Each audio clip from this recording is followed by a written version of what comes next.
Hey everybody, this is Joe. And this is Sam. We are Subterranean Annihilation. And we are unearthing underground filth. Hey everybody, Sam with Subterranean Annihilation here. Today I'm interviewing Fed Ash from Syracuse, New York. I got Matthew, Jason, and Allie on the line. Thank you guys for being on our channel. Thanks for having us. Hey, thanks for doing this. So before we get into the new album, which is devastating by the way, let's talk influences. What inspires each of you to play music? Well, it's something I always wanted to do. This is Matt, by the way. I play bass in the band and do like noise stuff. I became very interested in music and playing in bands at a very young age. And I was doing like drama. I was doing acting because I didn't think that like anyone could be in a band. I thought it was like some like crazy like have to be born with like talent prodigy thing to do it. And then in like 7th grade, my buddy took me to a local show, and it was just like a bunch of assholes from high school like playing terrible punk music. So that's like all I've ever really wanted to do. From that moment, it was like, oh man, like I can do this. Like, why can't I do this? So it's really all I've ever wanted to do is play music. But then like seeing a lot of bands that like Ryan Hex used to book around town in Syracuse at the Westcott Community Center, bands like Rosetta that I used to see all the time when they were like coming up, definitely huge influences on what I wanted to do. Being from Syracuse, like Ed Gein, of course, an engineer. Oh yeah, but seeing all the bands coming up, you know. Yeah, for sure.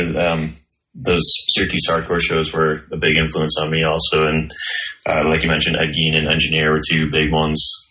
But it's like just inspiration in general is just kind of just wanting to create like really intense, chaotic music, I guess. Yeah, for me, it's kind of like I think I've just repeatedly fallen into over and over again. I don't think I've really set out to ever be in a band, but when I was in high school, I had some friends, you know, we were like 13 and we're like, let's start a punk band after shows started getting booked in Auburn, which is like a little shit town near Syracuse. And just kept like coming back and doing them. And I think for me, like I'm not really a musical person. I'm more into like the catharsis of performing and just like going off because there isn't any other situation that you can behave like that in real life. So it's good to have an outlet where you can just go apeshit. Definitely. So how about Fed Ash's particular style? What got you guys into that? I remember, I think it was like the second Rapid Decay Fest. I was there, it was like bumming really hard that like Bleak wasn't doing anything. And I just like started doing noise, but I hadn't like done any tours or anything. Just really like, you know, feeling bad for myself like a jerk. But I remember like watching like Hallucination Realized and Street Feet play like back to back, and it was like, well, I want to play grind. Like that moment was like, I really want to play grind right now, which I really had never done. Like I'd been in a bunch of like heavy bands, but it was normally more like sludge or hardcore bass. Yeah. I had never been in a grind band. Like, whoa, like this, like I definitely had some ideas for, you know, like adding sludge or whatever to mix, not just like straight up grindcore, but kind of being at that show and seeing those two performances back to back of those two regional bands, it was just like whoa, I wanted to make a band. And then I met Caleb, and that was that. Caleb's the drummer, who's the only person out on the line. Typical drummer. Yeah. Yeah, those bands are awesome. I actually just interviewed Hallucination Realized, and I was going to interview Pablo pretty soon. So that's pretty cool that all these are kind of coming together. What about you, Jason and Allie? Sorry, what was the question again? What got you into Fed Ash's particular style? Oh, okay. Well, for me, I'm the newest member of the band, so Fed Ash was kind of already established before I joined. I guess I would say like once I started playing with Matt and Caleb and Allie, the style kind of changed a little bit. I think the new album kind of sounds quite a bit different from the stuff that they already put out. And I mean, one thing was like at one time Fed Ash had 3 guitarists, right? Yeah. And then when I joined, it's like we're down to one guitar. So I had this like kind of fire lit under my ass of like, well, how can I keep up like that intensity?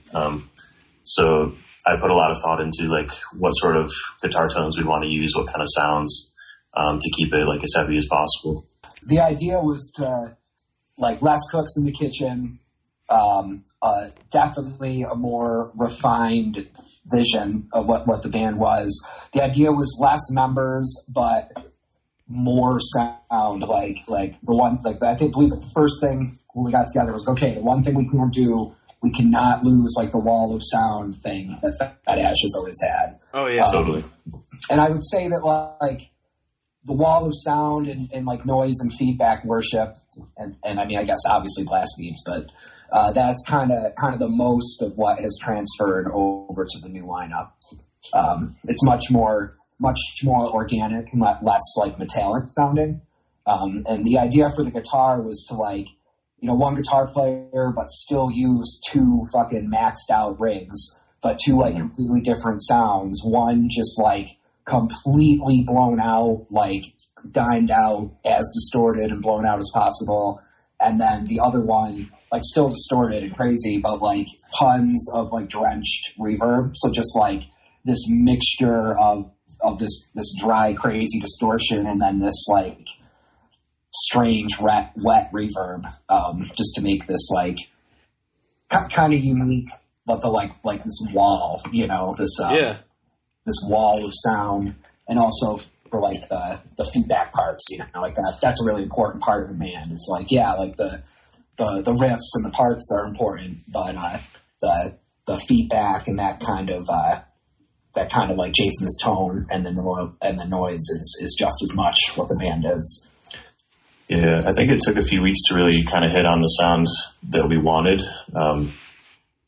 And I think we tried some really weird things, like both with the tones and also with the guitar, like writing itself and the riffs.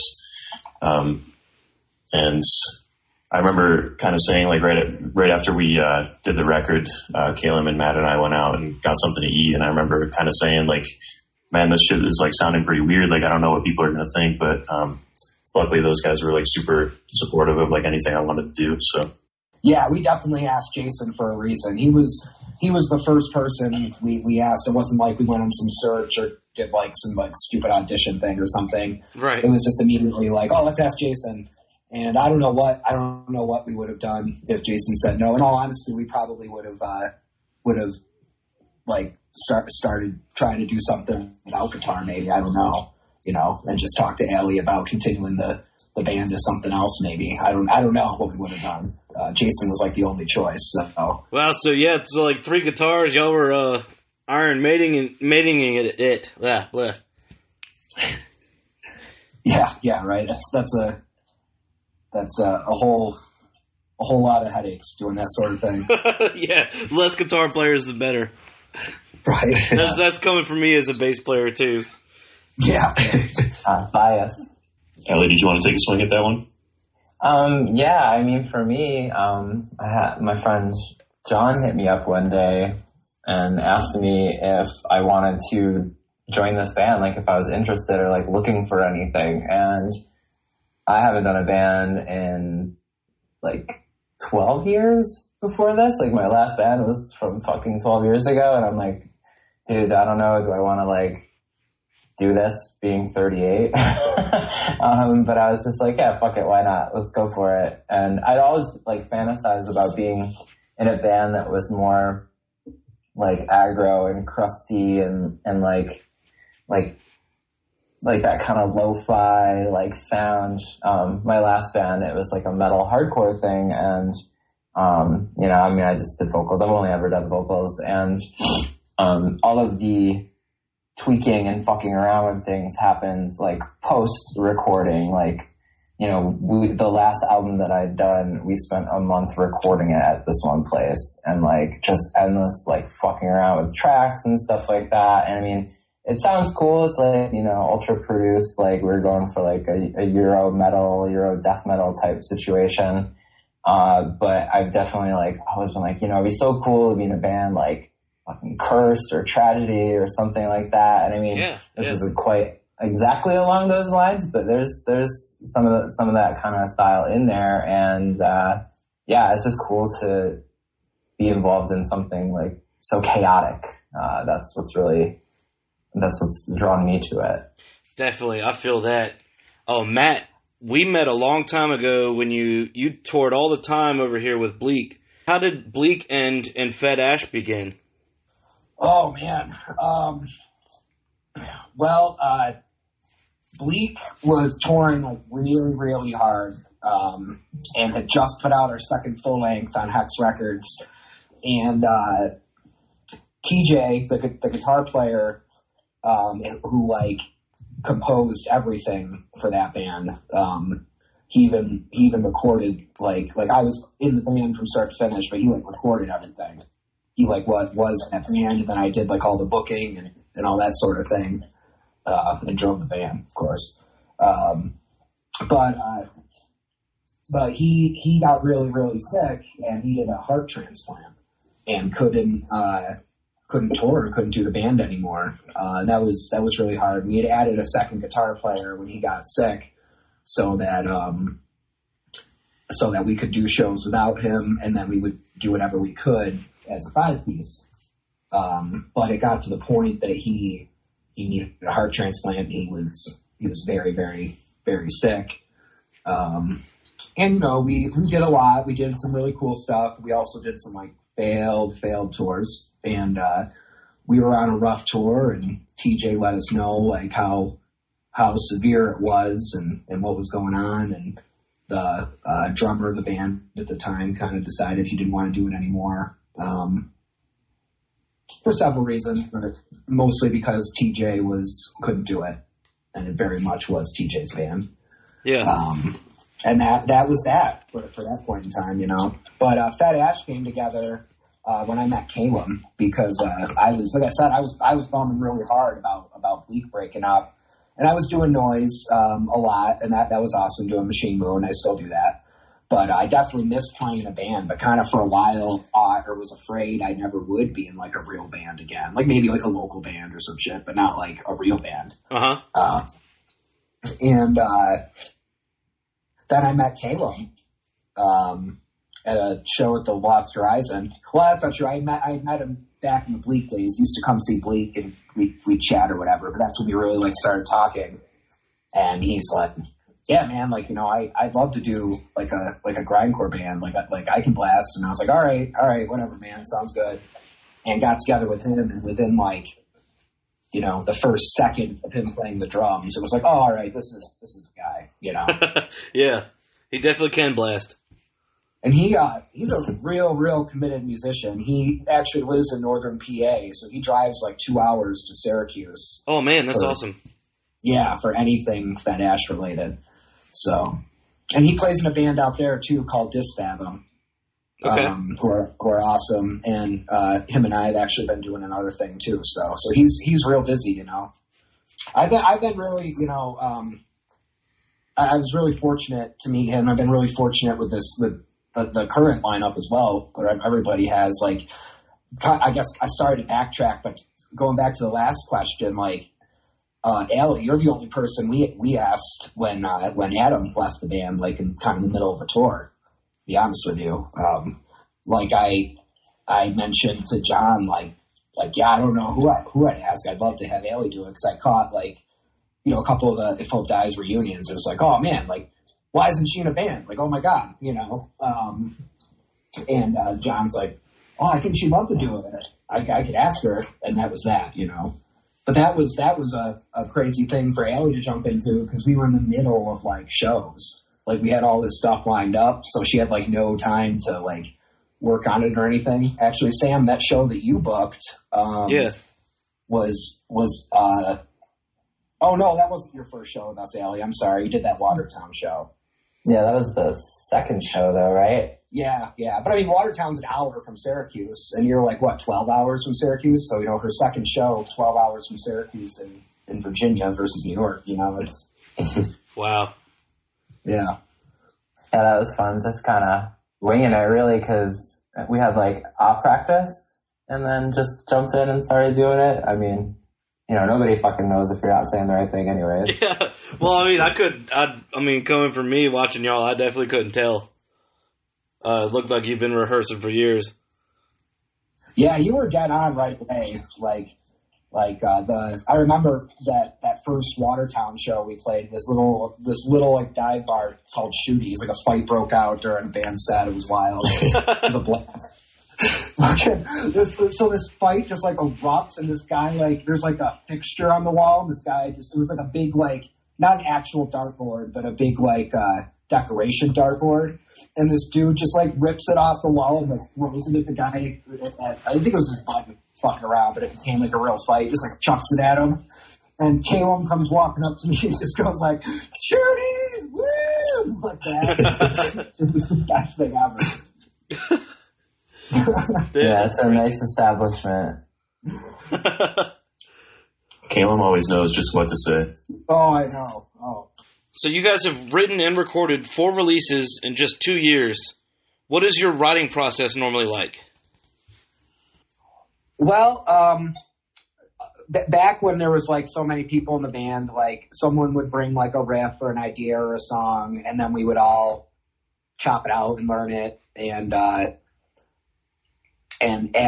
stuff to it. Like I a lot of the time would kind of arrange. Like someone would have like, oh, I got these 2 grind riffs and this black metal riff and this like grind riff, and then I would like do like arranging of the pieces and stuff. When the lineup changed, really like Caleb and I got in the room and just like bashed out like the skeleton structures of this full length. And then Jason came and wrote like all these guitar parts like on top of it that just like made the songs, like we had these like skeleton like ideas of how it would go through that we banged out together. And then Jason would add his part that just like really completely brought the whole thing together, I say we've been during the quarantine working on a collaboration album with God of Gaps.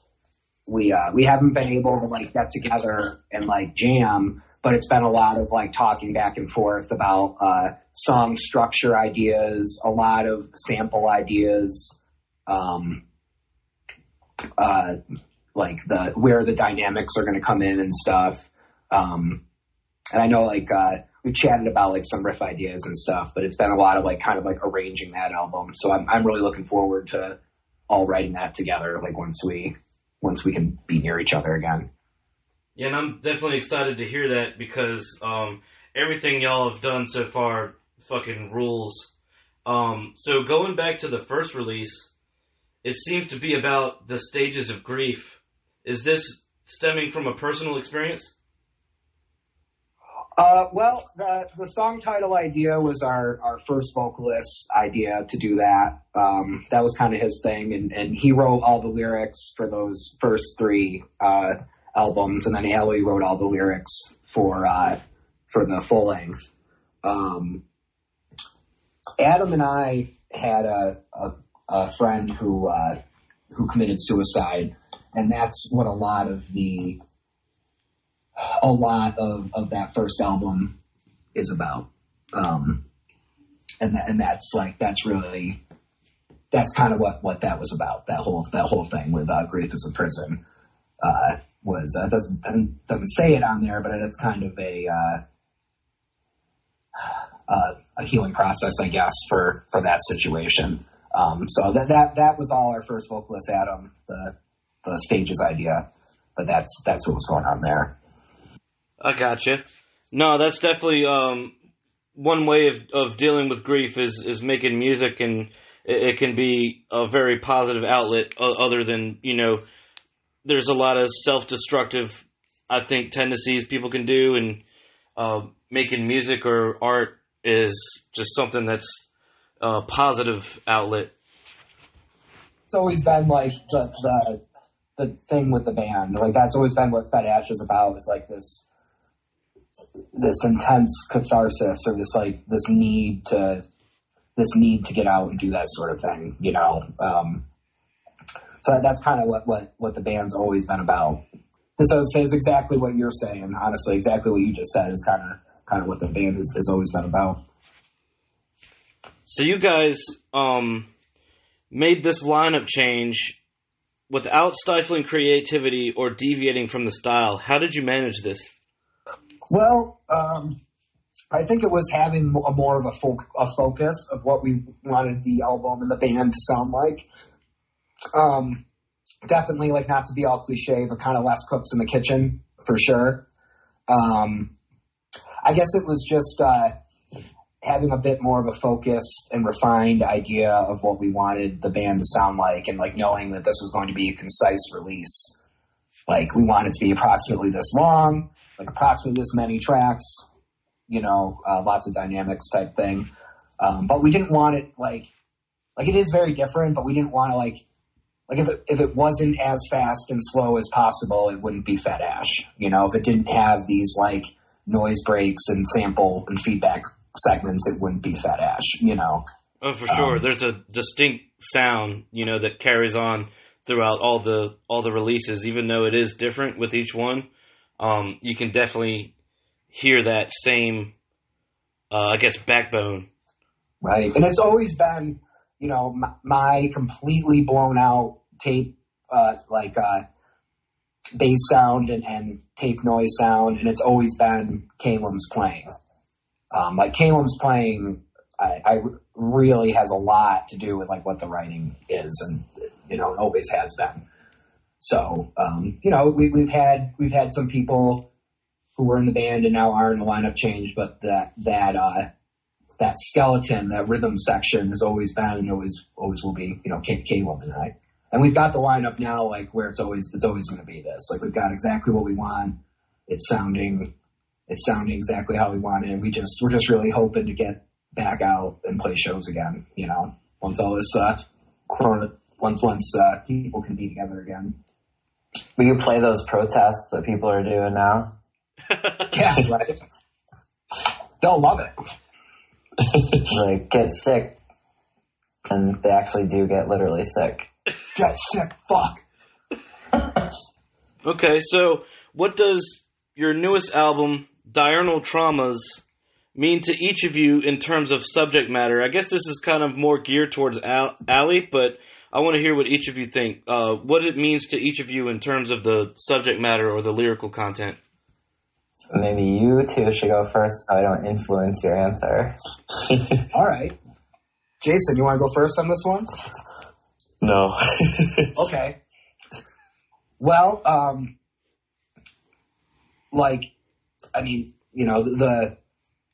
another way to say the title would be daily struggle or daily damage or something like that, so it's for me, it's just like keeping with the theme of the catharsis of the band and the absolute need to do this sort of thing. It's also like, I don't know, it's hard to deal with the things that you have to deal with in life if you can't do this sort of thing. And it's like, it kind of reflects life in general and what you need to, the reasons you need to do this. Like when I play, I'm not like thinking, when I play live, I'm not like thinking about the parts or like what's going on. I'm like thinking about my father in the hospital, and that's like what it's all about to me, is that sort of thing. So I think that the title and the lyrics that Ellie came up with are like so spot on and perfect for the band. Yeah, I think like what I'm writing about is always like drawn from what I'm reading or what I'm watching, and what I'm reading and watching tends to be like horror or existential horror, just like psychological thrillers and things like that. And I think, one of the books that I was reading when I was writing this, it's by this Swedish author, and he's the guy that wrote Let the Right One In. Well, there's this book that he's got, came out a couple of years ago, that's about all these people getting like sucked out of this RV park and plopped down in this like giant expanse of grass. featureless. There's nothing there. And they're all like, where the fuck are we here? What's going on? And it turns out like every single person that's there has something from their past that they're trying to like deal with or come to terms with or just run away from.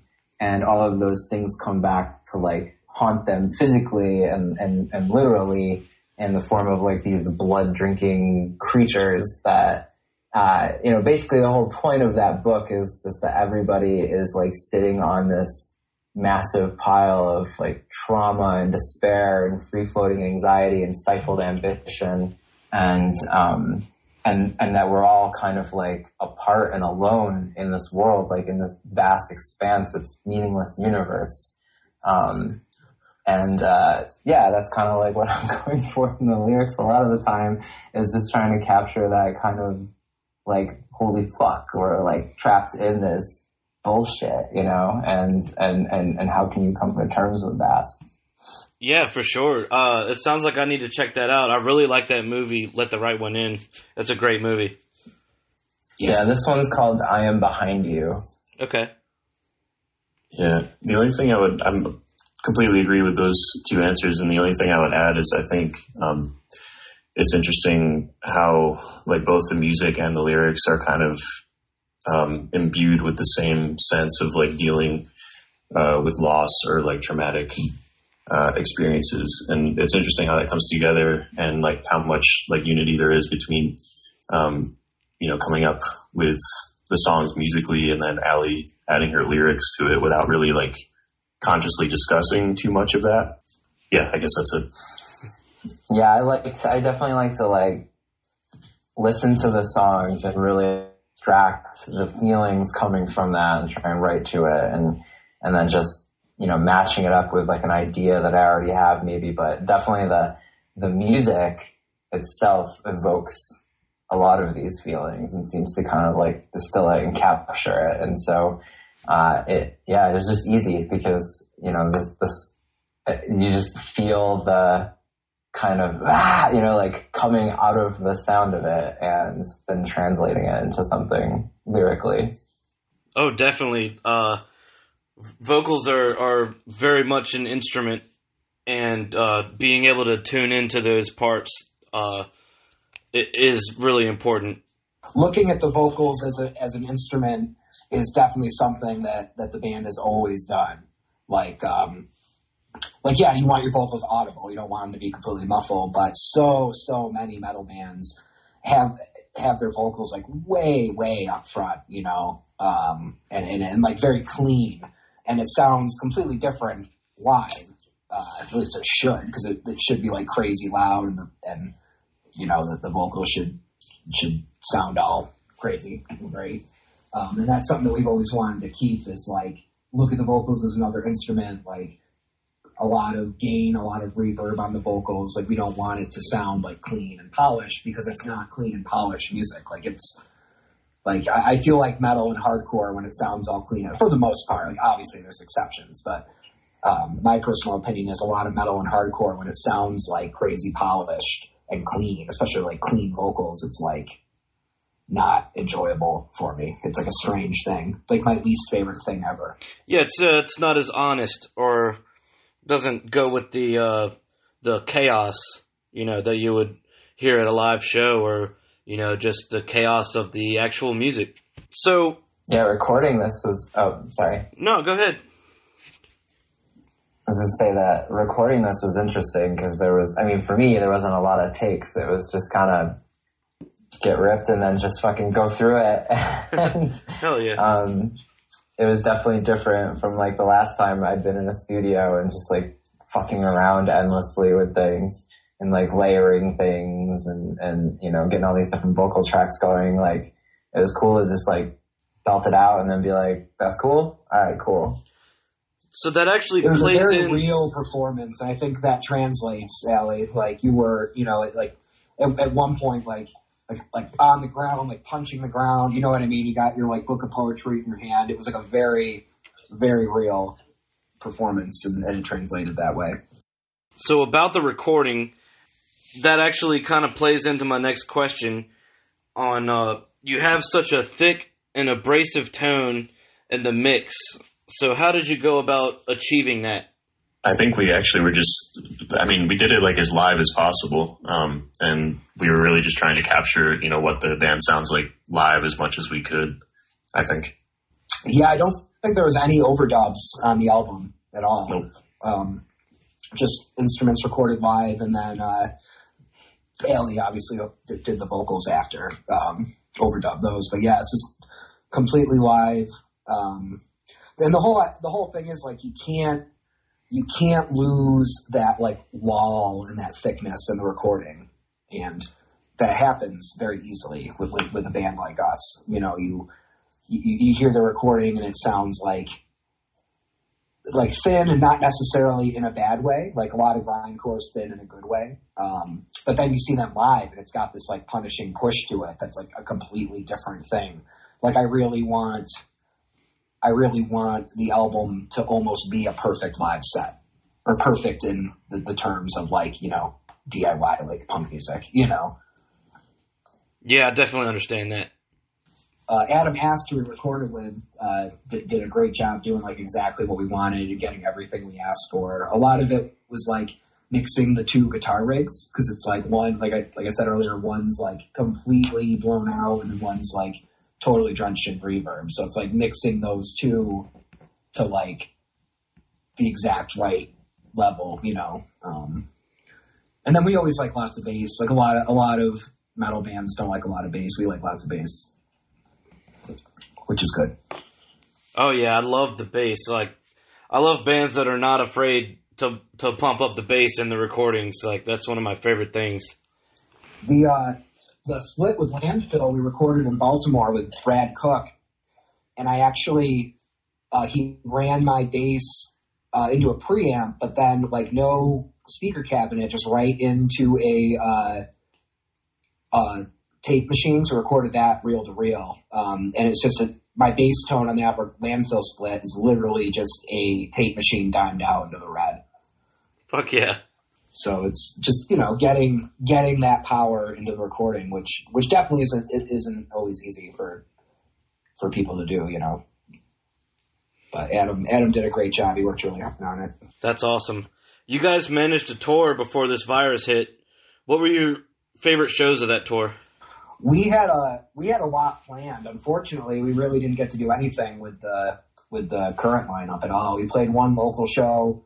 And it was a benefit for a good friend of ours who passed away, and it was great to be able to do that. But it was a total bummer to not be able to get this new lineup out on the road. The band has done quite a bit. We did a run down to Florida and back. We've done several New England runs and several Midwest runs. The longest run we did was down to Denver and back.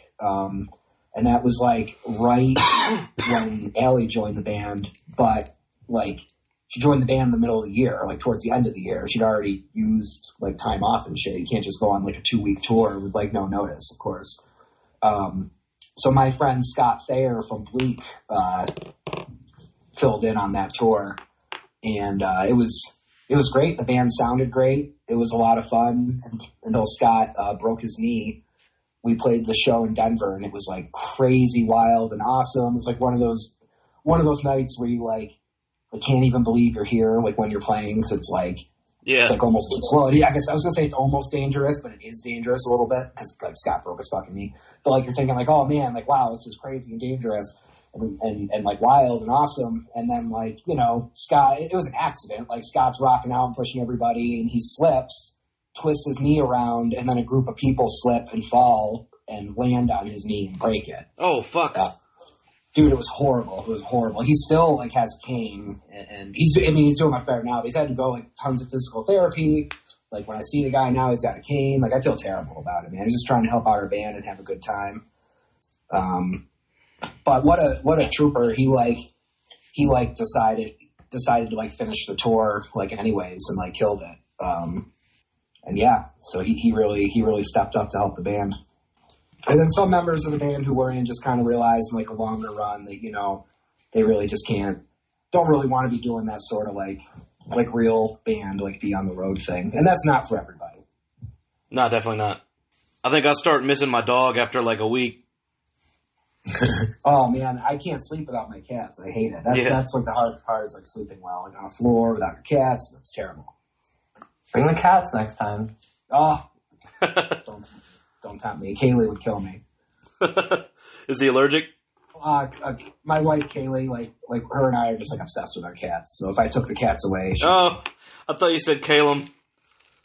Oh, Caleb? No. Oh, God. Dude, one of my little cats is obsessed with Caleb. She fucking loves him. It's hilarious.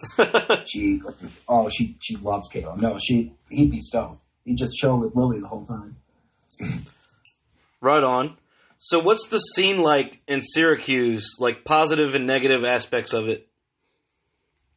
Well, Syracuse is a great other than the winter, obviously, it's a great location for like touring bands because we're an hour from Rochester, 2 hours from Buffalo, an hour and a half from Albany. You know what I mean? Where there's like all these places you can go to with very easy drives. And I mean, even regional stuff, like we're 4 hours from Philly, you know, like that's nothing. 4 hours from Toronto. So it's a great area and like, the scenes kind of interconnect. Like Jason lives like between here and Ithaca, which Ithaca's like, you know, an hour and a half from Syracuse. And he does like a lot of the underground booking, a lot of the heavy booking in Ithaca. So it's like the scenes kind of intermingle a little bit, I'd say, and that's a really good thing. The problem with Syracuse right now is there's no venues. There's a Lost Horizon, which is like the rock club, but you need over 100 people. If you don't have 100 people at the Lost Horizon, it just feels pathetic. You know, it's like a big rock club. Oh, okay. And it's expensive to book it. So Syracuse really has venue problems right now. But luckily we're only an hour from places like Rochester and Ithaca. There is like a house venue that's doing stuff, but that's like I believe the people that live there go to SU, so it won't be around forever, and no house venue is. And from what I understand, it's very small. That's the best house shows are, really. Oh, yeah, I'm dying to play there. Like, we are going to play there as soon as people can play shows again. But it's just one of those things where you see so many house venues come and go, it's hard to, like, you know. Maybe now that I say that in an interview, it'll be around forever and be like this famous, awesome Syracuse thing, and I'll be forever embarrassed. That would actually be really good. Yeah, man. Well, what bands in the Syracuse and surrounding areas should we pay attention to? Kalki is fucking awesome. Yeah, Kalki in Syracuse is awesome. That's a great band. Yeah. Flesh Shuddering. It's like a noise project in Syracuse. It's like one of the best things going right now. Dude is unbelievably good at what he does. Prime Ruin is a great and gracious host is a great label from Ithaca, and like Jason does the label and booking in Ithaca under Astrolands. That's like fundamental for our scene right now. In all honesty, like that's where a lot of the shows happen is through Astrolands in Ithaca. But there's like a lot of bands in the area. You know, like I mentioned Street Feet and Hallucination Realize. The Ed Gein guys have a band now called Shadow Snakes, which is like awesome. Oh, sick. It's like sludgy. It's not grindcore. Yeah. At all. It's sludgy, like it's sludgecore, I guess. It's really good though. And we all do other stuff. We all do like other bands as well for the most part. Caleb's in Disfathom. I do a thing called Machine Moon. Jason's in Escuela and did a thing called Hearse. So it's the CNY area has a big scene that's just split up throughout different cities. Yeah, for sure. Right on. So how has the virus shutdown affected your practice or writing? Oh, it's been a bummer. We haven't really been able to do much. We've been working on the collab with Mark, who's like does God of Gaps. It's like one of the best projects ever. That stuff rules. So we've been doing a lot of like working with him, like just kind of texting back and forth, like putting song structure ideas together. So the hope is when we do get together, we'll be able to like write this album with him like pretty quickly, you know. And there was like a song that we had wrote like right before the shutdown that's going to be on like one or two. We're doing like 2 splits as well. It's going to be on like one of those 2 splits. So yeah, I guess one of the silver linings of the situation is that we've had a lot more time to like sort of come up with parts and riffs on our own. So once we actually are able to get back together, things should come together pretty quickly. That's awesome. What are you most looking forward to when it's all over? playing shows. Yeah. We had like a lot of really cool stuff lined up that like we worked really hard to get involved with and to get, and we're really proud of this album and like the set we had, and then like you can't do any of it, you know, and it definitely sucks for us. We put a bunch of money into the van and into merch, into this album, like ready to go. But what it really sucks for are like bands where this is like their actual income, you know? Yeah. Granted, I'm not getting any fucking hours either, so I feel bad for me too. But that's what I really feel bad for, bands that like that's their income and now they can't do their fucking job, you know? Yeah, the literal only thing I missed because of this is playing or going to shows. And like, I guess going to the movie theater. Everything else, who gives a fuck? But definitely want to get back to playing shows. Yeah, so once people can congregate again, we'll be... And that's what's hard for every band. It's like, so what do we do? Do we reschedule all these tours that we had planned? Or do we do all the stuff that we had planned for later in the year or next year? You know, like you can... It would be great to go on tour for like 4 months, just like straight. That would be awesome. I'd love to do that. But who can do that, you know? Yeah. So it's like now we have to decide, like, do we want to, well, we definitely want to go back to Canada, but it's like, do we want to go like to this area or that area? You know what I mean? Do we want to try to reschedule this band or that band? And I think a lot of that for a lot of bands at our level is going to be like what falls together. Like, okay, we're supposed to play this fest. Like, is this going to get rescheduled or canceled? So if it's rescheduled, great, you know. Like, we were supposed to do some stuff around Maryland Death Fest that, like, now is definitely not going to happen, you know. Yeah.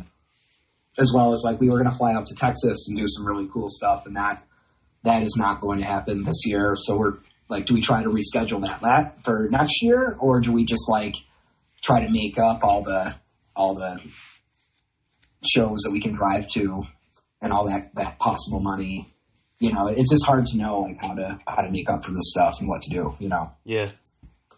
But all I know is we'll be back on the road as soon as we can. That's all I can say, you know. So see you all in 2022. Yeah.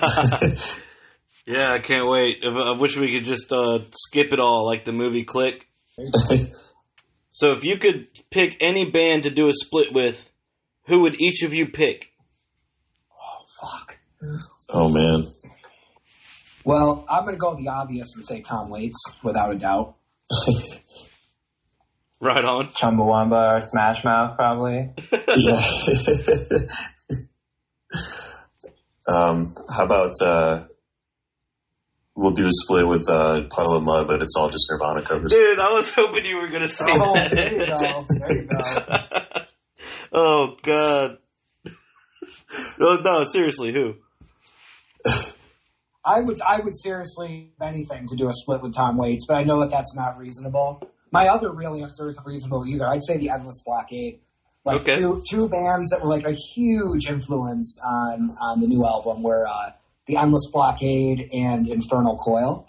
Okay, yeah. So, Yeah, for sure. So shit, Infernal Coil. There you go. That I guess is within the realm of reason.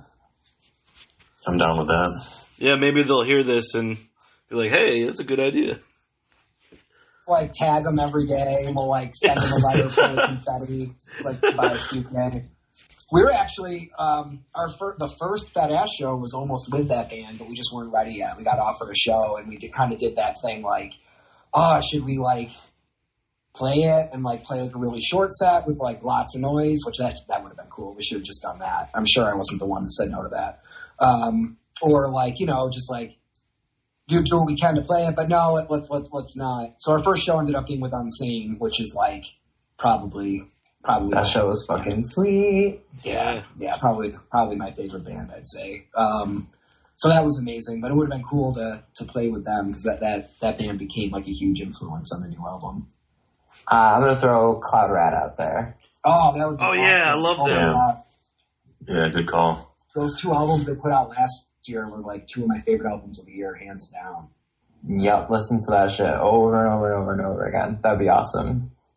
Fuck yes. Yeah, they were a pretty big influence on the band as well, and Closet Witch, great. All right, so last question is kind of like a random one. You could travel to any time and any place, fictional or not. What do you choose? Whoa. Blowing my mind right now. Yeah. Whoa. All the media I like is like so sad and dark because I'm like, Yeah. oh, what are all my favorite things? I'm like, I want to go to like the Sweet Tooth universe. No, that's so sad. Like, Yeah, like it all sucks. Yeah. Like I want to be in Alien 3. Like, no, I don't. No, I don't think you do. And even like Lord of the Rings, like I don't know, it's pretty harsh for people in that, you know. I guess I would go to a time and a place. This is such a cop out. I'm sorry. I would go to a time and a place where like I could play music and travel, and also like spend time with my wife and my family and do my job that I actually like, and be able to like do all this stuff a lot and not have to travel all the time. So a time and a place where like teleportation is possible, that I don't have to sit in a van for 12 hours to go play Norfolk, Virginia. Oh, for sure. Can't fucking wait. Yeah.